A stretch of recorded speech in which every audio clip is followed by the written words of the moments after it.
Bismillahirrahmanirrahim. Assalamualaikum warahmatullahi wabarakatuh. Perkenalkan, nama saya Arya Gafridinata dengan NIM 606001230003. Di sini saya akan menjelaskan tentang tugas kedua mata kuliah dasar-dasar optimasi dengan dosen pengampu Ibu Risnawati Ibnas, SSI, MSI. Baik, soal yang saya dapatkan di sini yaitu maksimalkan Z sama dengan 3x1 tambah 2x2 dengan syarat x1 lebih kecil atau sama dengan 4, x1 tambah 3x2 lebih kecil atau sama dengan 15, 2x1 tambah x2 lebih kecil atau sama dengan 10, dan x1 lebih besar atau sama dengan 0, x2 lebih besar atau sama dengan 0. Ada beberapa langkah untuk menjawab soal tersebut. Langkah yang pertama yaitu menentukan daerah visible. Gambarlah garis-garis batas dari ketiga kendala. 1. X1 sama dengan 4. Garis vertikal berada di X1 sama dengan 4. 2. X1 tambah 3x2 sama dengan 15. Jika X1 sama dengan 0, maka X2 sama dengan 5. Dan jika X2 sama dengan 0, maka X1 sama dengan 15. 3 kali 2x1 tambah x2 sama dengan 10. Jika x1 sama dengan 0, maka x2 sama dengan 10. Dan jika x2 sama dengan 0, maka x1 sama dengan 5. Langkah kedua yaitu menentukan titik sudut daerah visible. Yang pertama, titik A sama dengan 0,0, titik B 0,5, di mana potong sumbu X2 dari X1 tambah 3X2 sama dengan 15.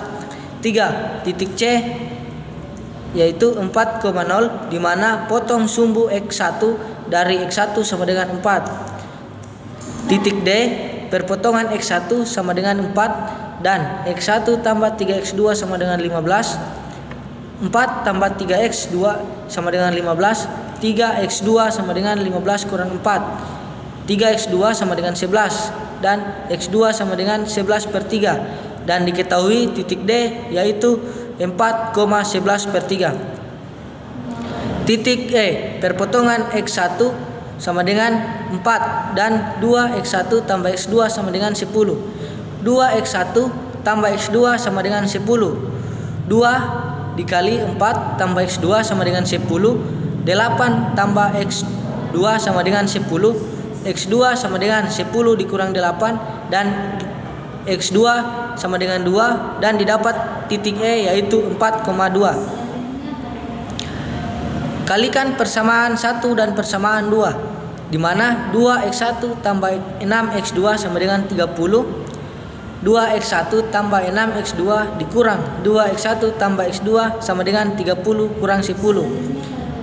5x2 sama dengan 20, di mana x2 sama dengan 20 per 5 dan hasil dari x2 adalah 4. Kemudian disubstitusikan x2 sama dengan 4 ke persamaan pertama. X1 tambah 3x2 sama dengan 15. X1 ditambah 3 dikali 4 sama dengan 15. X1 tambah 12 sama dengan 15. X1 sama dengan 15 kurang 12. Dan nilai X1 sama dengan 3, dan kita menemukan titik F yaitu 3,4. Terakhir yaitu evaluasi nilai fungsi objektif di setiap titik sudut. Hitung nilai Z sama dengan 3x1 tambah 2x2 di tiap titik, yaitu titik A, di mana titik A x1 sama dengan 0 dan x2 sama dengan 0 disubstitusi ke nilai Z ya, dan hasilnya itu 0. Titik B yang kita peroleh tadi x1 sama dengan 0 dan x2 sama dengan 5 disubstitusi ke nilai Z dan hasilnya itu 3 kali 0 tambah 2 kali 5 sama dengan 10. Titik C ya, di mana x1 sama dengan 4 dan x2 nya sama dengan 0 kemudian disubstitusi ke persamaan Z dan menghasilkan 3 kali 4 tambah 2 kali 0 sama dengan 12. Titik D, x1 sama dengan 4 dan x2 sama dengan 11 per 3 disubstitusikan ke nilai Z, ke persamaan Z dan menghasilkan 3 kali 4 tambah 2 kali 11 per 3 sama dengan 12 tambah 22 per 3 dengan nilai akhir 19,33. Titik E, X1 sama dengan 4 dan X2 sama dengan 2. Disubstitusikan ke persamaan Z dan menghasilkan nilai 3 kali 4 tambah 2 kali 2 sama dengan 12 tambah 4 sama dengan 16. Titik F, di mana X1 sama dengan 3 dan X2 sama dengan 4. Disubstitusikan ke persamaan Z dan didapatkan nilai 3 kali 3 tambah 2 kali 4 sama dengan 9 tambah 18 dan hasil akhirnya yaitu 17. Jadi nilai maksimum Z adalah 58 per 3 sama dengan 19,33 terjadi di titik 4,11 per 3. Baik, sekian dari saya tugas dari pertemuan kedua dasar-dasar optimasi. Lebih dan kurangnya mohon dimaafkan. Billahi taufiq wal hidayah. Wassalamualaikum warahmatullahi wabarakatuh.